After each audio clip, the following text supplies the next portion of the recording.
नमस्कार, बहुजन जागरण न्यूज में आप सभी का स्वागत है।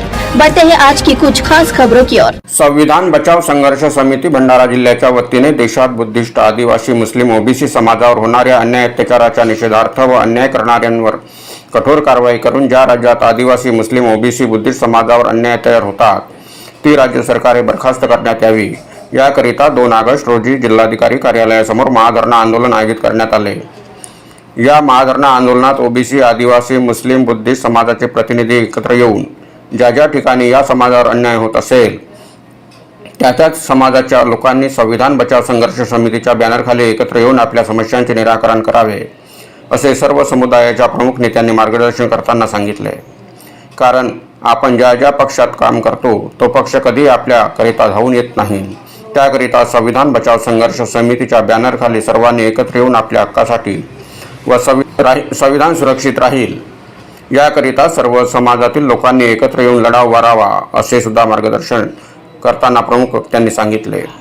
दिनांक 4 मे 2023 रोजी मणिपूर राज्यात मैतई समुदायाच्या लोकांनी आदिवासी कुकी समुदायाच्या 2 महिलांना निर्वस्त्र करून त्यांची हजारो लोकांनी धिंड काढली। एका 21 वर्षीय तरुणीवर सामूहिक पाशवी बलात्कार केला। एवढेच नाही तर बलात्कार होणाऱ्या तरुणीच्या भावाला व वडिलाला जिवंत मारले। ही देशाला काळीमा फासणारी घटना आहे। त्याहूनही शरमेची बाब म्हणजे पोलिसांच्या समोर हे सैतानिक कृत्य घडले व पोलिसांनी केवळ बघ्याची भूमिका घेतली। पोलिसांनी थोडी सतर्कता बाळगली असती किंवा तत्काळ वरिष्ठांना कळविले असते तर त्यांची मदत घेतली असती तर ही घटना घडली नसती व देशाला जगासमोर शर्मेने मान घालायची वेळ आली नसती। सध्या देशात संविधान विरोधी कृत्य मोठ्या प्रमाणात सुरू आहे। नवीन संसद भवनाचे उद्घाटन प्रसंगी दिसून आले। स्वतः देशाचे मंत्र्यांनी संविधान विरोधी कृत्य केले। संविधानाच्या मूलभूत कर्तव्य कलम 21-51 क ज मध्ये वैज्ञानिक दृष्टिकोन, मानवतावाद, शोधक बुद्धी व सुधारणावाद याचा विकास करणे अशी अपेक्षा असताना सुद्धा प्रधानमंत्री महोदयांनी हिंदू धर्मगुरूंमार्फत मंत्र व पूजापाठ करून शेंगोळची स्थापना केली। खरे तर शेंगोळची प्रतिष्ठापना करणे हे संविधान विरोधी कृत्य असून धार्मिक हुकुमशाही स्थापन करण्याचा प्रकार आहे। संसदेच्या नवीन इमारतीच्या उद्घाटन प्रसंगी देशाच्या राष्ट्रपती द्रौपदी मुर्मू यांना आमंत्रित न करणे सुद्धा देशासाठी अपमानजनक बाब आहे, असे आमचे मत आहे। त्यापेक्षा देशाची राष्ट्रपती ही एक महिला असून ती आदिवासी समाजाची असल्यानेच मधुवादी सरकारने जाणूनबुजून अपमानजनक वागणूक दिली आहे आणि हे कलम 51 क चे उल्लंघन आहे। त्यातल्या त्यात भाजपाची सरकार ज्या राज्यात आहे त्या राज्यात सांप्रदायिक दंगे मोठ्या प्रमाणात होत आहे। दलित, आदिवासी, मुस्लिम, ओबीसी समाजाच्या लोकांना त्रास दिला जात आहे। त्यातल्या त्या स्त्रियांवर उच्चवर्णीयांकडून बलात्कार, विनयभंग यासारखे प्रकार दररोज घडत आहे। मात्र राज्य सरकार त्यावर आळा घालण्यासाठी कुठलीही उपाययोजना करण्यास तयार नाही। जणू काही अपराध्यांना पाठीशी घालण्याचे कामच राज्य सरकार करीत असल्याचे चित्र दिसत आहे। एकंदरीत भाजप शासित राज्यात धार्मिक आखाडे तयार करून अल्पसंख्याकांना भयभीत केले जात आहे। देशाची राष्ट्रीय एकात्मता, शांतता व सुव्यवस्था राखण्यास राज्य सरकार व केंद्र सरकार अपयशी ठरल्यामुळे आपण लक्ष घालून लोकशाहीचे संरक्षण करावे हीच आमची अपेक्षा आहे। निवेदनात देण्यात आलेल्या प्रमुख मागण्यांमध्ये राज्यकर्त्यांकडून संविधानाची होणारी अवहेलना थांबवावी, मणिपूर राज्यात आदिवासी महिलांची नागवी धिंड काढणाऱ्या व 21 वर्षीय तरुणीवर पाशवी बलात्कार करून तिच्या भावाची व वडिलाची अमानुष खून करणाऱ्या आरोपींना फाशीची शिक्षा देण्यात यावी। मणिपूरमध्ये अमानवीय घटना घडत असताना पोलीस प्रशासनाने बघ्याची भूमिका घेतली। तक्रार दाखल होऊन सुद्धा 77 दिवसपर्यंत कोणतीच कारवाई केली नाही। अशा अधिकाऱ्यांना तात्काळ निलंबित करून त्यांना सदर प्रकरणात सहआरोपी बनवून कठोर शिक्षा करावी। मणिपूर राज्य सरकार बरखास्त करून राष्ट्रपती राजवट लागू करावी। ज्या राज्यांमध्ये दलित, आदिवासी, मुस्लिम, ओबीसी समाजावर अन्याय होतात ती राज्य सरकारे बरखास्त करून राष्ट्रपती राजवट लागू करण्यात यावी। मध्य प्रदेशात दशरथ रावत या आदिवासी युवकावर लघवी करणाऱ्या प्रवीण शुक्ला याच्यावर कठोर कारवाई करण्यात यावी। ग्वालियर येथील मुस्लिम युवकाला पाय चाटण्यास भाग पाडणाऱ्या गोलू गुर्जर, अमित गुर्जर व संदीप गुर्जर याच्यावर कठोर कारवाई करण्यात यावी। उत्तर प्रदेश येथे दलित युवकास थुंकी चाटण्यास भाग पाडणाऱ्या तेजवल सिंग या आरोपीवर कठोर कारवाई करण्यात यावी। नांदेड जिल्ह्यातील अक्षय भालेरावच्या मारेकऱ्यांना फाशीची शिक्षा देण्यात यावी। ओबीसी समाजाची जातनिहाय जनगणना करण्यात यावी। खाजगीकरण करणे बंद करण्यात यावे व खाजगी कंपन्यात सुद्धा आरक्षण लागू करावे। गुगल ॲपवर डॉक्टर बाबासाहेब आंबेडकर यांच्याविषयी असलेले आक्षेपार्ह मजकूर हटविण्यात यावा। समान नागरी कायद्याचा मसुदा सार्वजनिक करण्यात यावा वरील मागण्यांचे निवेदन भंडारा येथील जिल्हाधिकारी योगेश कुंभेजकर यांच्यामार्फत भारताच्या महामहिम राष्ट्रपती द्रौपदी मुर्मू यांना पाठविण्यात आले। निवेदन देताना बुद्धिस्ट समाजाचे रोशन जांभूळकर, आदिवासी समाजाचे बिशन सया, मुस्लिम समाजाचे मुफ्ती मोहम्मद साजिद, ओबीसी समाजाचे गोपाल सेल्लोकर, शशिकांत भोयर, चंद्रशेखर टेंभुर्णे, हिवराज उके, संजीव भांबोरे, सदानंद धारगावे, खुशाल गजभिये, रूपचंद रामटेके व असंख्य कार्यकर्ते उपस्थित थे। बहुजन जागरणकर्ता भंडारा येथून संजीव भांबोरे। जमीयत उलमाए हिंद इस देश की मुसलमानों की सबसे बड़ी और सबसे पुरानी संगठन है, जिसने देश की आज़ादी में एक अहम किरदार अदा किया है। उसी संगठन से मैं, मेरे साथी और दूसरे लोग यहाँ उपस्थित हैं। बहुत देर से हम बातें सुन रहे हैं। इस वक्त देश की जो स्थिति है, जो हालात पैदा किए गए हैं, मणिपुर से लेकर हरियाणा तक, गुरुग्राम से लेकर जयपुर मुंबई एक्सप्रेस तक, वहां से लेकर एमपी में एक इंसान को नीचा दिखाने की कोशिश करने तक, कश्मीर से कन्याकुमारी तक जो हालात पैदा किए गए हैं, आप हम ये न समझे कि ये एकाएक पैदा हो गए। एक सोची समझी साजिश, एक रणनीति के तहत इन हालात को बार बार पैदा किया जाता रहा और आगे भी किया जाता रहेगा।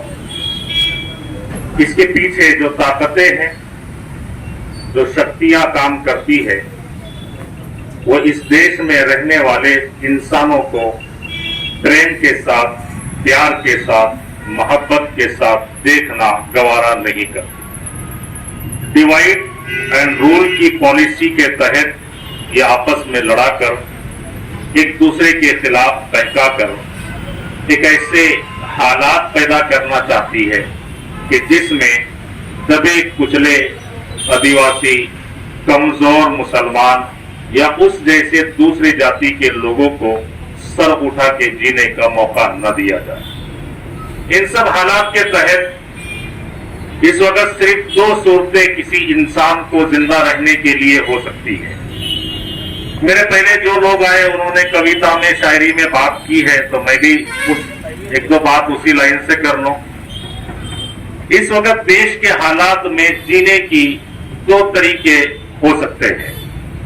एक तरीका तो यह है कि जो हो रहा है उसे देखते रहो चुपचाप, जो हो रहा है उसे देखते रहो चुपचाप, यही सुकून से जीने का एक तरीका है। कुछ लोग ये सोचते हैं कि भाई वो हो रहा है, उसके साथ हो रहा है, वहां पर हुआ है, मुझे क्या करना है, वो उसका मसला है, उसका मैटर है, वो निपटे। लेकिन आपको ये भी याद रखना चाहिए कि लगेगी आग तो आएंगे सभी घर सदमे। यहां पे सिर्फ हमारा मकान थोड़ी है।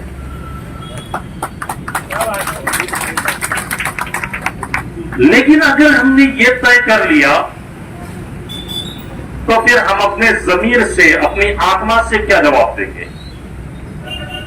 हमने हमारे उन राजनेता गौतम बुद्धा से लेकर महात्मा गांधी तक,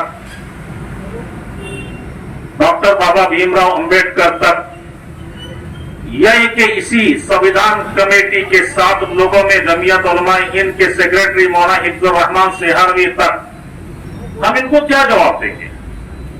अगर हमने ये तय कर लिया कि जो हो रहा है उसे देखते रहो चुपचाप, तो फिर हम इनको क्या जवाब देंगे?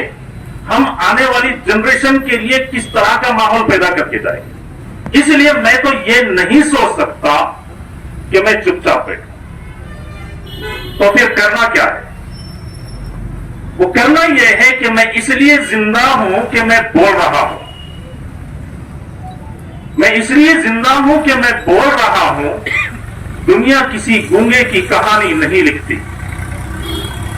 अगर आपको जिंदा रहना है, अगर आप ये चाहते हैं कि आने वाला जनरेशन, आने वाला इतिहासकार इन हालात को जब लिखे तो उसमें मेरा और आपका नाम आए कि ऐसे हालात ऐसा देश में जब पैदा हो गए थे तो ये लोग थे जिन्होंने इस काम को किया, संविधान को बचाया। इसलिए कि यही एक संविधान हमारे पास है जो इस देश के तमाम लोगों को एक साथ जोड़ता है, बराबरी देता है, जस्टिस, इक्वालिटी देता है। जब ये चीज नहीं होगी तो इंसान का एक नेचर है, हर बच्चा जब दुनिया में पैदा होता है तो वह आजाद होता है, वो गुलाम नहीं होता। इसलिए इंसान के नेचर में यह बात है कि वो गुलामी को पसंद भी नहीं करता, चाहे वो किसी की फिजिकल गुलामी हो या मेंटालिटी गुलामी हो। यही वजह थी कि अंग्रेज जब इस मुल्क में आया, इस देश में अंग्रेज आया, हमने इसलिए उनसे लड़ाई नहीं करी कि वो गोरे थे, हम सांवले थे। सिर्फ हमारा झगड़ा उनसे इसलिए था कि वो जुल्म करते थे, वो अत्याचार करते थे। उन्होंने हमको गुलाम बनाया हुआ था, हमारे अधिकारों को छीना हुआ था जो हमारे फंडामेंटल है। इसलिए हम सब ने मिलकर एक लंबी लड़ाई उनके खिलाफ लड़ी, आखिर उनको इस देश से जाने पर मजबूर कर दिया। हमें वो ताकत है, हर इंसान में पैदाइश ये ताकत होती है कि वह अपने हक के लिए, अपने अधिकार के लिए वो लड़ाई लड़े, हर महाज पर हर तरीके से लड़ाई लड़े जो संविधान उसको इसका राइट देता है। आज हम देखते हैं जस्टिस, इंसाफ की अगर बात की जाए, बहुत से लोग इंसाफ के लिए तरसते हैं। इस एक देश में कई तरह के कानून लोगों पर होते हैं, अगर कोई समाज का कुछ कर ले उसके साथ कुछ और कानून है, ऊंची जात वाला कुछ कर ले उसके साथ कुछ और मामला किया जाता है। ये जिम्मेदारी सरकार की, ये जिम्मेदारी थी मेरी और आपकी कि इस तरीके के हालात हम पैदा ना होने दें। अगर हालात पैदा हुए हैं तो हम सबको मिलकर एक मर्तबा फिर से संविधान को बचाने के लिए लड़ाई लड़नी पड़ेगी। संविधान के दायरे में रहकर संविधान को बचाना होगा। हम किसी पर जुल्म ना करें, किसी पर अत्याचार ना करें, लेकिन अगर किसी पर अत्याचार हो रहा है तो हम उसको अत्याचार होते हुए भी न देखें। इसलिए कि हमारा यह मानना है, हमारा कुरान ये कहता है कि इस दुनिया में आने वाले सारे इंसान एक ही माँ बाप की औलाद है। सबकी माँ एक है, सबके बाप एक है। तो एक रिश्ता आपस में ब्लड रिलेशन एक भाई का है। सब इंसान अगर आपस में भाई भाई माने तो फिर न कोई ऊंच है न कोई नीच है, सबके साथ समानता है, बराबरी है, इक्वालिटी है। सबके साथ जब बराबरी होगी तो फिर किसी पर अत्याचार नहीं होगा। जब हम किसी को छोटा न समझे, किसी को बड़ा समझने ना दे, हम सब बराबर हैं। हम सब एक दूसरे के दुख दर्द में, त्योहारों में शामिल हैं। ठीक है, मेरा मजहब कुछ और है, मेरा पहनावा कुछ और है, मेरा रहन सहन किसी और तरीके का है, आपका किसी और तरीके का है, लेकिन हम आखिर है एक ही माँ बाप की औलाद। हम आपस में भाई है। इसलिए एक दूसरे की तकलीफ को, एक दूसरे की पीड़ा को समझना, उसमें एक दूसरे के साथ मिलकर जो मसाइल, जो हालात देश में पैदा हो गए हैं, इसके लिए लड़ना, संभलना, आगे बढ़ना, ये हम सब की एक जिम्मेदारी है। आज ये जो मंच सजाया गया है, ये भैया जी लांबट शायद यहाँ होंगे। खबरों में आज इतना ही, फिर मिलते हैं कुछ नई खबरों के साथ। नमस्कार।